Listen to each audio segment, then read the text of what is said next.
பிரியமானவர்களே, கர்த்தர் நல்லவர். இந்த நாள் கர்த்தர் உண்டு பண்ணின நாள். இதுல நாம் களி கூர்ந்து மகிழுவோம். ஆண்டவராகிய இயேசு கிறிஸ்துவின் நாமத்தினால இந்த நல்ல விசுவாச போதனைகளை கேட்கும்படியாக நான் உங்க ஒவ்வொருத்தரையும் வாழ்த்தி ஆசீர்வதிக்கிறேன். கர்த்தர் நல்லவர். இந்த நாட்கள்ல நாம கற்றுக்கொள்ள போறோம், கர்த்தர் எவ்வளோ பெரியவர். இந்த பெரிய தேவன், இவரை போல ஒரு நல்ல தேவன் இந்த உலகத்துல வேற யாருமே இல்லைங்க. அதை அனுபவிக்கும் போதுதான் தெரியும். ஏதோ நம்மளுடைய தேவைகளுக்காக மாத்திரம் நாம் அவரை பின்பற்றுகிறவர்களாக இல்லாதபடி இந்த பெரிய தேவனை நம்ம ஒவ்வொரு நாளும் அனுபவிக்கணும் பாருங்க. அப்ப இந்த பெரிய தேவன் நம்ம உள்ளத்துக்குள்ள இருந்து கொண்டு அவர் பெரிய காரியங்களை செய்வார். எதெல்லாம் நீங்க சாதிக்க முடியல அப்படின்னு நினைக்கிறீங்களோ எல்லாவற்றையும் செய்து முடிக்க அவர் பலன் தருவார். ஒருவேளை நீங்க நினைச்சிருக்கலாம், நான் நெகிழப்பட்டதும் எல்லாராலையும் நான் கைவிடப்பட்டவளா இருக்கேன், யாருமே என்னை ஏறிட்டு பார்க்கறது இல்ல, இப்படிப்பட்ட நிலைமையில இருக்கிற என்ன யார் பாப்பா அப்படின்னு சொல்லி, யார் என்ன குறித்து கேட்பா அப்படின்னு சொல்லி நீங்க ஒருவேளை நினைச்சிட்டு இருக்கலாம். பிரியமானவர்களே, இன்றைக்கு நான் கர்த்தருடைய வார்த்தையிலிருந்து உங்களுக்கு எடுத்து காட்ட போறேன். கர்த்தர் எவ்வளோ நல்லவர்னா, இப்படிப்பட்ட எண்ணம் உள்ளவர்களே அவர் தேடி வந்திருக்கிறார். எல்லாரும் உங்க பின்னாடி வந்து உன்னுடனே மாத்திரம் தேவன் இருக்கிறார் என்று அறிந்து கொள்வார்கள் அப்படின்னு வசனம் சொல்லுது. அது மட்டும் இல்ல, உன்னுடனே மாத்திரம் தேவன் இருக்கிறார் என்று சொல்லி உன்னை பணிந்து கொண்டு உன்னை நோக்கி விண்ணப்பம் பண்ணுவார்கள் அப்படின்னு சொல்லி வசனம் போட்டிருக்கு பாருங்க. அவ்வளோ நல்ல கர்த்தர், பெரிய தேவன், மகத்துவமான ராஜா, உன்னதமானவர், உயர்ந்த ஸ்தலங்கள்ல வாசம் பண்ணுகிற தேவன். அவர் நம்மளுக்குள்ளேயும் இருக்கிறார். அவர் நல்லவர், அவர் மகா பெரிய தேவன். அவரை குறித்து தான் இன்றைக்கு நாம் அறிந்து கொள்ள போறோம். நிச்சயமாகவே உங்க வாழ்க்கையின் தோல்விகள் எதுவா இருந்தாலும் இன்றைக்கு அந்த தோல்விகள் எல்லாத்தையும் அவர் மேல வைங்க. நிச்சயமாய் உங்களை வெற்றியாக அவர் மாற்றுவார். கர்த்தர் நல்லவர். பிரியமானவர்கள், இப்பொழுதும் ஏசாயா 60வது அதிகாரம் 15வது வசனம். ஏசாயா 60:15. ஒருவேளை உங்ககிட்ட வேதம் இல்லாம இருந்துச்சுன்னா நீங்க கண்டிப்பா ஒரு வேதத்தை வாங்குங்க, இல்லைன்னா எங்களுக்கு தெரியப்படுத்துங்க. எப்படியாவது உங்க கரங்கள்ல ஒரு வேதம் கிடைக்கும்படியாக நிச்சயமா நாங்க செய்யறோம். ஏன்னா இதுல எழுதப்பட்டிருக்கிற வார்த்தைகள் எல்லாம் தேவ ஆவியானவர் இந்த தேவ வார்த்தைகளை, தேவ மனிதர்களை கொண்டு எழுதின வார்த்தைகள் பாருங்க. தேவ ஆவியானவர் நம்மளுக்காக எழுதி வச்சிருக்கிறாரு. கர்த்தர் வாயை திறந்து பேசின வார்த்தைகள் அதெல்லாம் நிச்சயமா நிறைவேறும் பாருங்க. அது நிறைவேறாம போகவே போகாது. வானமும் பூமியும் ஒழிந்து போகும், ஆனா அதுல சொல்லப்பட்டிருக்கிற, வேதத்தில் சொல்லப்பட்டுள்ள ஒரு வார்த்தை கூட, ஒரு தொணக்கால் உறுப்பு கூட ஒழிந்து போகாது. பிரியமானவர்களே, பாருங்க, இன்னைக்கு ஆண்டவர் உங்களை குறித்து சொல்ற வாக்குத்தத்தம் என்னன்னு பார்ப்போம். ஏசாயா 60:14-15 வாசிக்கிறேன். உன்னை ஒடுக்கினவர்களின் பிள்ளைகளும் குனிந்து உன்னிடத்தில் வந்து உன்னை அசட்டை பண்ணின யாவரும் உன் காலடியில் பணிந்து உன்னை கர்த்தருடைய நகரம் என்றும் இஸ்ரவேலுடைய பரிசுத்தரின் சீயோன் என்றும் சொல்லுவார்கள். நீ நெகிழப்பட்டதும் கைவிடப்பட்டதும் ஒருவரும் கடந்து நடவாததுமாயிருந்தாய். ஆனாலும் உன்னை நித்திய மாட்சிமையாகவும் தலைமுறை தலைமுறையா இருக்கும் மகிழ்ச்சியாகவும் வைப்பேன். யாருமே உங்களை ஏறிட்டு பார்க்கல, ஒருவரும் கடந்து நடவாததுமாய். ஆண்டவர் இந்த வார்த்தையின் மூலம் என்னோட பேசிக்கிட்டே இருந்தாரு பாருங்க. இன்னைக்கு அநேகர் ஒரு சோர்வுக்குள்ள போய் யாருமே என்னை கண்டுக்கிறது இல்லை, என்னை ஒதுக்கி வச்சுட்டாங்க. நிறைய பேர் இன்னைக்கு டிப்ரெஷனுக்குள்ள இருக்கிறத பாக்குறேன். எஸ்பெஷலி வாலிபர்கள் அவ்வளோ டிப்ரெஷனுக்குள்ள போறாங்க பாருங்க. பெண் பிள்ளைகள் எல்லாரும் என்னை ஒதுக்கி வச்சுட்டாங்க, யாருமே என்னை சேர்த்துக்கிறது இல்லை. வசனம் என்ன சொல்லுது? ஒருவரும் கடந்து நடவாததுமாய் இருந்தாய்.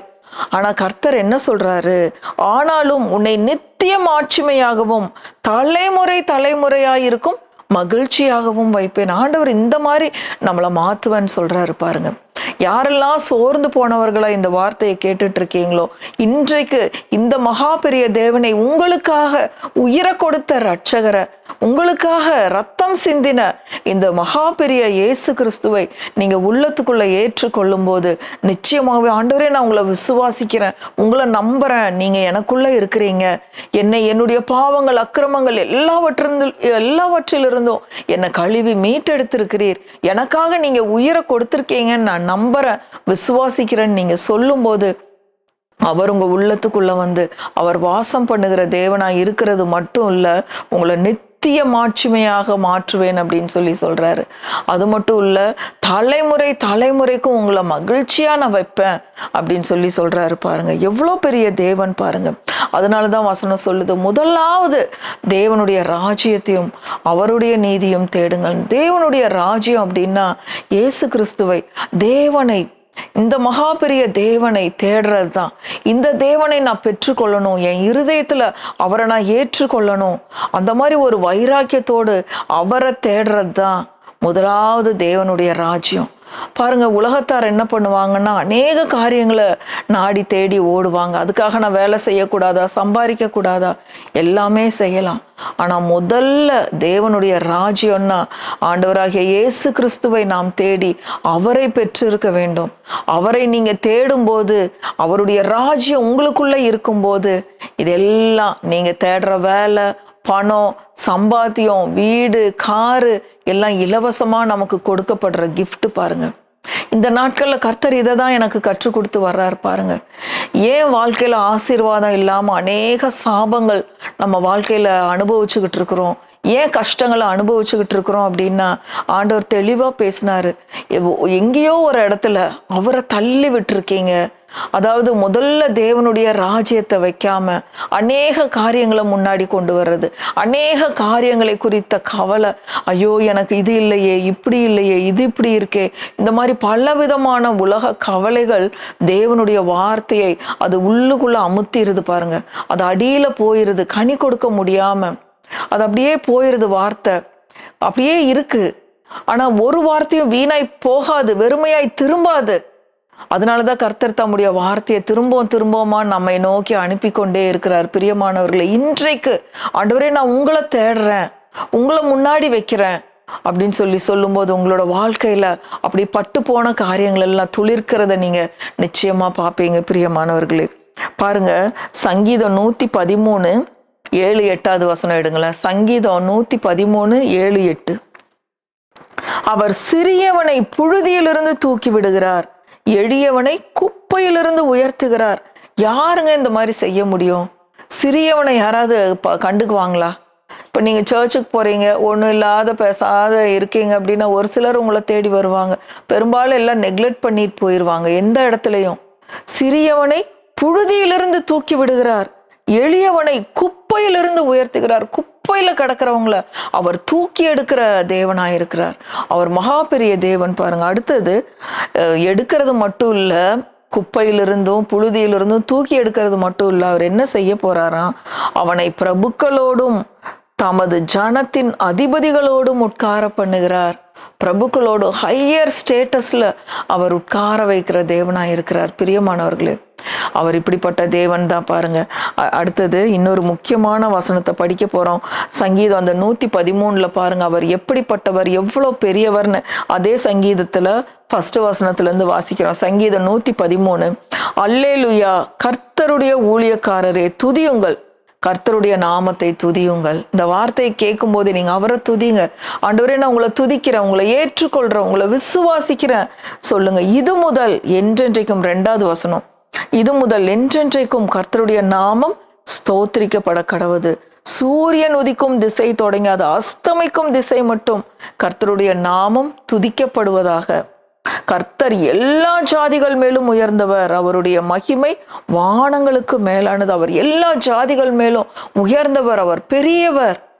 அவருடைய நாமம் எல்லா திசையிலும், அவருடைய மகிமை வானங்களுக்கு மேலானது.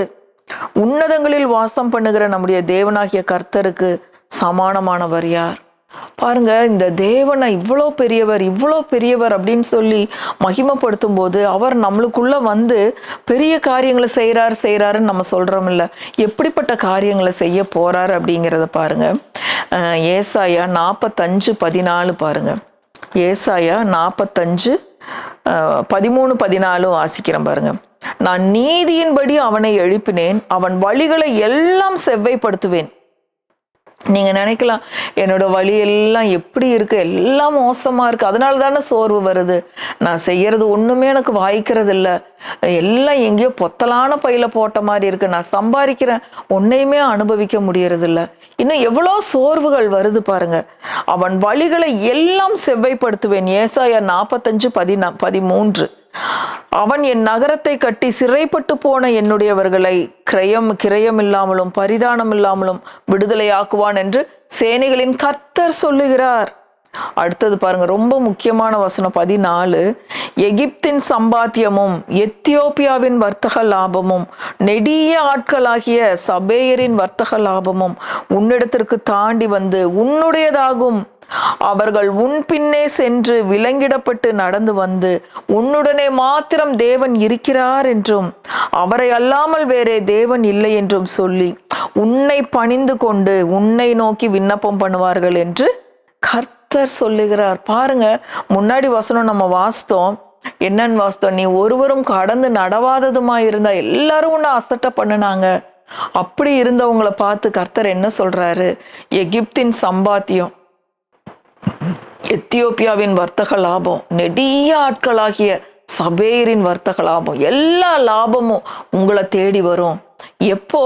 இந்த தேவன் மகா பெரிய தேவன், அவர் உயர்ந்தவர், அவருடைய நாமம் புகழப்படத்தக்கது, அவர் ஸ்தோத்தரிக்கப்பட்டவர், பூமியில் அவர் உயர்ந்தவர். அந்த மாதிரி நீங்க நினைச்சு இந்த பெரிய தேவன் எனக்குள்ள இருந்து பெரிய காரியங்களை செய்வார்னு சொல்லி நீங்க விசுவாசிக்கும் போது, இதையே ஒவ்வொரு நேரமும் நீங்க அறிக்கை பண்ணும்போது, நீர் பெரியவர் ஆண்டவரே, நீர் பெரியவர் ஆண்டவரே, எனக்குள்ள இருந்து நீர் பெரிய காரியங்களை செய்வீங்கன்னு நீங்க சொல்லி சொல்லி இந்த எளிமையான வார்த்தையை நீங்க பேசி பாருங்க. நீர் பெரியவர், எனக்குள்ள இருந்து கொண்டு எனக்குள்ள வாசம் பண்ணி நீங்க எனக்கு பெரிய காரியங்களை செய்வீங்க ஆண்டவரே அப்படின்னு நீங்க சொல்லி பார்த்து அவரை துதிச்சுக்கிட்டே இருங்க. எல்லா லாபமும் உங்களை தேடி வரும். உன்னிடத்திற்கு தாண்டி வந்து உன்னுடையதாகும். அது மட்டும் இல்ல, எல்லாரும் உங்களை யாரெல்லாம் அசட்டை பண்ணாங்களோ அவங்க எல்லாரும் உங்கள் பின்னாடி உன் பின்னே நடந்து வந்து விலங்கிடப்பட்டு நடந்து வந்து உன்னுடனே மாத்திரம் தேவன் இருக்கிறார் என்றும் அவரை எல்லாமல் வேற தேவனே இல்லை. ஏன்னா அது உங்ககிட்ட நாங்க பார்த்தோம்ப்பா, நீ எப்படி லாபமே இல்லாம இருந்த, எப்படி இத்தனை லாபம், இன்டர்நேஷனல் பிசினஸ் எல்லாம் உன்னை தேடி வந்திருக்கு, எப்படி நீ இந்த மாதிரி பெரிய ஆளான, எப்படி இத்தனை பிசினஸ் உன்னை தேடி வந்தது, நிச்சயமாய் உன் கூட கர்த்தர் இருக்கிறார்ப்பா அப்படின்னு சொல்லி உங்களை பார்த்து சொல்லுவாங்க. உன்னுடனே மாத்திரம் தேவன் இருக்கிறார் என்று உன்னை நோக்கி பணிந்து கொண்டு உன்னை நோக்கி விண்ணப்பம் பண்ணுவார்கள்னு வசனம் சொல்லுது என்று கர்த்தர் சொல்லுகிறார். நான் சொல்லல, என்று கர்த்தர் சொல்லுகிறார். ஏசாயா 45:14. இப்படிப்பட்ட தேவன் தான் இன்றைக்கு உங்களோடு கூட இருக்கிறார். இந்த தேவனை தான் நீங்க மகிமைப்படுத்தணும். இன்னும் ஒரே வசனத்தை வாசித்து முடிப்போம். ஏசாயா 49:23.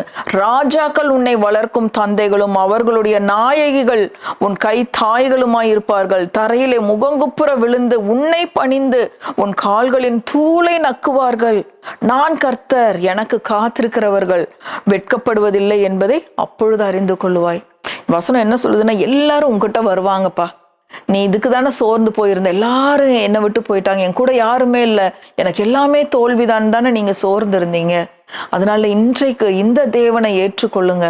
நீங்க ஏற்றுக்கொள்ளும் போது அவர் உங்களுக்கு எல்லா லாபத்தையும் கொடுப்பாரு. எல்லா கஷ்டமும் மாறி நீங்க லாபமா மாறுவீங்க. ஏன்னா உங்களுக்குள்ள இருக்கிற கர்த்தர் இப்படிதான் செய்வாரு. அவருக்கு யாரெல்லாம் காத்திருக்காங்களோ அவங்க வெட்கப்பட்டு போவதில்லை அப்படின்னு கர்த்தர் சொல்றார். பிரியமானவர்களே, இந்த நாள்ல இந்த ரட்சகரை நீங்க ஏற்றுக்கொள்ளுங்க. நிச்சயமாய் அவர் உங்களுக்குள்ள வந்து அவர் பெரிய காரியங்களை செய்து உங்களை லாபகரமாக மாற்றுவார். ஒரு வெற்றிகரமான கிறிஸ்துவ வாழ்க்கை வாழ அவர் நிச்சயமா உங்களுக்கு கிருபை செய்வார். கர்த்தர் நல்லவர், அவரை துதியுங்கள், அவர் கிருபை என்றும் உள்ளது. ஆமென், ஆமென், ஆமென்.